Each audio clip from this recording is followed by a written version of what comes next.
asalaamaaleykum mbokki patriote yi gars yi ñu ngi ziar ñëpp di bëggee ñëpp di ñaanal ñëpp jàmm di ko ñaanal suñu bopp mbokki sportif yi sax laa xool aujourd'hui dama bëggoon ñu wax un peu de sport. Il y a tellement de choses yoo xam ne ça se passe si monitoring Sénégal je n'ai rien contre les moniteurs parce que franchement am na ñoo xam ne yàgg nañ ci am nañ ci expérience mais dama seetaan combat Balla Gaye bi ak Bombardier bon mu éveillé ma ne xaaral mu wax ci quoi je vais en parler parce que tey soo xoolee bu njëkk ba bëri woon na ay suñu mbëri ancien gloire yi nga xam ne dañuy feebar lié à leur carrière maanaam seen carrière durant seen carrière la ñuy contracté feebar yoo xam ni c'est dû même aux entraînements tey nga seetaan tey mbëri bees yi ñu ci ëpp ñooy njëkk a sax dee soo moytul ñaan lu ma leen ko ñooy njëkk a sax dee ñoo gën a nekk en danger sax ancien gloire yi ñuy wax parce que tey soo xoolee système d'entraînement yi baaxul ñi lay entraîner wax dëgg yàlla am nañ expérience yàgg nañ ci xam nañ seen environnement mais franchement le fond ñu lu ñuy wax l'anatomie musculaire xamuñu ko te dama ci insister encore foog gars yi jàng ko tey ma seetaan Balla Gaye Bombardier Balla li tax mu daanu pour man du question ñàkk entraînement du question ñàkk staff ñaar moo tax mu daanu premier bi coaching bu bon coaching bu Balla baaxul parce que tey su ma gisee ku mel ni Mohamed Ali Ndiaye mun nga ne un champion du monde de karaté sans nga xam luy muscle te ñu ko xam lu néew la Sénégal wala ñi ko xam ñooñu du ñu ay moniteur ay ñi ngi université di exercer ay yeneen faculté en médecine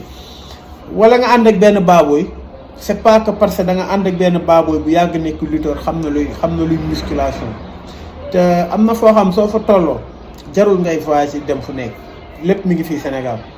parce que li ngay xool ci YouTube di ko gis wala ngay xool ci ay application ay mouvement ñi la koy jàngal ñooñu sax maîtriser wuñ ko tanewuñ la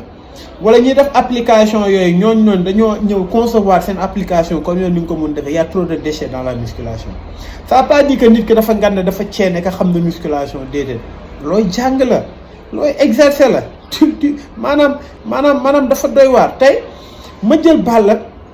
tey deuxième facteur bi ko gën a tax mu perte combat bi maanaam excès de confiance mystique boo xam ne dañ ko imposer de trop donte ñi mu àndal ñoom Aziz Ndiaye yéene nañ ko jàmm bëgg nañ Guédiawaye mais des fois c'est excessif parce que tey nit soo ko xamalee ni mystique bi day mettre rek waaye sa waay du la daal yàlla la ko fi nekk man Balla mooy suma mbër en fait Balla même su dee benn yoon entraîné nañ ma ak moom je le vois s'entraîner bëgg na entraînement du taat tout le temps mi ngi ñëw salle tout le temps day ñëw salle mais wax dëgg yàlla coaching bi yàlla xam na ni des na coaching bi su dee 100 la 40 yi rek lañ ci réussir tey soo jëlee nit nga jël benn Balla Gaye il faut savoir l'évaluer nga xool Balla mii lan mooy retardam bon problème la am tey mënoo coacher nit te defoo évaluation mënoo coacher nit te xamoo maanaam sa biomécanique pour adapter une posture à prendre en musculation tey nga jël comment on dit nga jël Balla mu am retard yu metti au niveau des fessiers petit grand comme moyen tey da ngay gis mouvement yi bëri yoo xam bëri yaakaar nañ ni ñëw squat wala yëg ci ay montagne yanu benn saako du yéegee wet non c'est disproportionné loolu duñ ne bon na mais ça doit être assisté et bien encadré en fait tey soo jëlee nga jël am na ay mouvements yu bëri yoo xam ne tey bëri duñ ko def maanaam les sauts libres yi nga xam ne dama koy def ci ay vidéo ay sauts libres ay fente ay élévation genou ay fente latérale maanaam ay jumping jack yooyu noonu nit ñi dañ koy xeeb mais dafa bëri ay muscles yoo xam ne franchement moo nekk ci yaram te loolu moo ko mun a defar tey soo jëlee par exemple le psoas iliaque nga jël le pectiné nga jël le moyen adducteur le droit externe nga jël le couturier maanaam muscle yooyu dafa nekk muscle yoo xam ne dafa fi mu nekk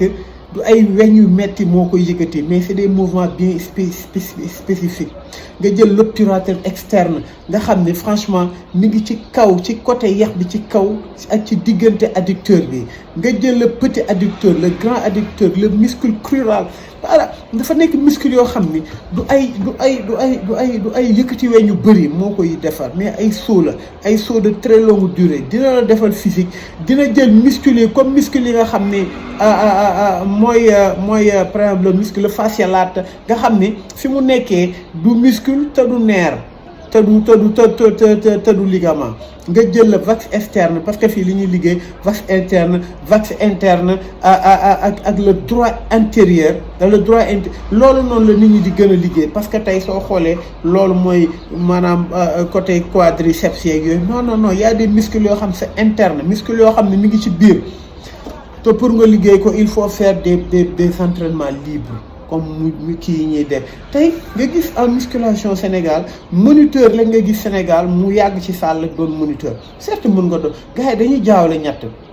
un préparateur physique un moniteur et un gérant de salle de musculation parce que tey soo ñëwee fekk ci salle de musculation benn nit nga ñëw fekk ko mu ceen affaire da nga naan xam ma jox ko sama bopp te dafa doy waar tey yenn nga dem dans les pays par exemple européens wala feneen wala yenn dëkk yi yoo xam ne développé nañ mënoo doon moniteur te tu n'as pas ces diplômes wala tu n'as pas nga exercer une certaine connaissance maanaam une certaine capacité intellectuelle boo xam ni c'est avéré maanaam dans l'ostéologie nga xam ne mooy la science qui étudie la structure des os le plus généralement des squelettes maanaam yax da ngay gis nit ñëw di nga koy entraîner mu ne la sama yax yi fii day metti fii dama ci am problème fii dafa mel ni lu toj nga naan ko noo jëlal calcium ak affaire yi tax xamoo exactement lan moo ko daal nga ñëw si la myologie da nga ko war a xam en tant que un moniteur mooy c'est une partie de l'anatomie qui traite du fonctionnement musculaire maanaam da ngay gis tey naa leen wax leen da ngay gis tey des muscles malades maanaam muscles yoo xam ne daa feebar loo def tooy loo def feebar loo def am déchirure nga jël des muscles vieillissants muscles yoo xam ne claquage da kaa yomb te pourtant muscle vieillissant boo xam ni muscle vieillissant boobu jeune maanaam un jeune homme xale bu ndaw moom moo ko lii xale bu ndaw moom moo am problème feebar boobu nga jël des muscles accidentés muscles yoo xam ne tas nga ko parce que d'une manière disproportionnée da ngay gis salle yoo xam ne dañuy entraîner noo xam ne y a des mouvements yoo xam ne dañ yaakaar ni maîtriser nañ ko mais mënuñ ko da ngay gis koo xam ni il fait par exemple des mouvements unilatéraux ne nii 10 ne nii 10 après nga boole ko 10 fekk benn loxo bi ba loxo bi mujjee dem moo gën a toog nga boolewaat ñaari yëpp c'est-à-dire que disproportion moo am yoo xam day maanaam day accidenté say muscles parce que dafa doy waar muscle sportif dañ ko war a jàng nga jël la vascularisation maanaam nga jàng ko parce que gars yi foog ñu dem jàngi maanaam la disposition des vaisseaux maanaam des vaisseaux dans un organe ou bien la densité du réseau vasculaire c'est-à-dire que dafa doy waar nga jël parce que am na maladie yu bëri yoo xam ni si da nga koy contracter selon sa entraînement selon ki nga xam ne moo la entraîné moo la ko gën a lor parce que da ngay gis yoo xam ni maanaam les vascularites maanaam inflammation des vaisseaux nga jël maladie yoo xam ni c'est lié par exemple à une méconnaissance par exemple de maanaam de la personne parce que nit tey suñu ne la dama am problème hernie war nga xam d'abord lu hernie discale mooy lan war nga xam fan la logé wu war nga xam fii soo ko defalee mouvement ñu bëri am nañ hernie dañuy mujjee seen nerf sciatique bi day pincé parce que da ngay ñëw fekk ci koo xam ne au lieu que mu wax la mu xam loolu mu gëstu ci wala mu xam ni lii lan moo ko war a aider mais da lay gën a rey nga ñëw am nerf sciatique mu gën laa rey nga ñëw tey nga gis koo xam ni dafa am problème boo xam ni c'est très sérieux ci problème névralgie wala dara nga gën ko rey tey ça veut dire que kon c'est les gens courent un danger permanent maanaam tout le temps nit ñi ñu ngi courir bëgg parce que ils sont à la quête de muscles nga defar sa yaram mu ceene mais des fois c'est contre-productif nga ñëw par exemple un moniteur boo xam ne xamul il connaît rien en matière d'innervation maanaam l'ensemble des nerfs d'un organe wala d'un groupe d'organes ou de région du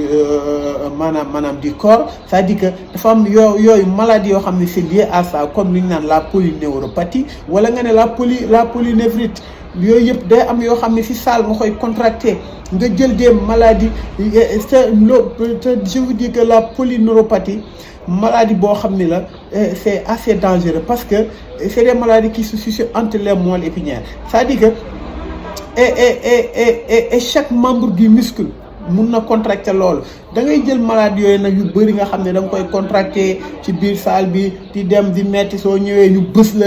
def la étirement boo xam ni ça veut dire que moo lay jekkali nga jël da ngay dem ba am naan un amyotrophie maanaam la diminution des tailles des muscles, c'est-à-dire que say muscles day dem ba gedd. c'est-à-dire que musculation tey c'est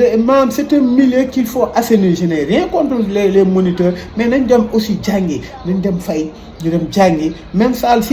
doit yàgg na jàng l'anatomie musculaire pour nga maîtriser ko loo xam ne c'est extrêmement yàgg na, mais nga jàng la base maanaam l'ostéologie, la myologie, la vascularisation, l'innervation, au moins nga xam loolu. ba pare éviter leen di jël tout le temps benn nit di ko booleeg yeneen juróomi nit ñuy entraîner, parce que nit ku nekk sa biomécanique est différente. Nit ku nekk posture bu mu war a jël kee war a ko jël. Il faut regarder les retards des personnes, maanaam ñi nga xam ne yan retard la ñu am, kii lan la war a def, ban mouvement la war a accès, maanaam ces muscles comment ça se superpose, lan mooy problème am dëggantaan ba kii mënul def lee parce que muscle beneen moo baaxul moo tax mënul def muscle bële. Peut-être kii dafa am retard fees yu metti moo tax mënul def squat bu normal. C'est-à-dire que il faut le faire des deadlifts. Et su fekkee dafa am problème nerf, y a une manière nga décaler tànk yi nga ne ko defal ni maanaam une part boo xam ne day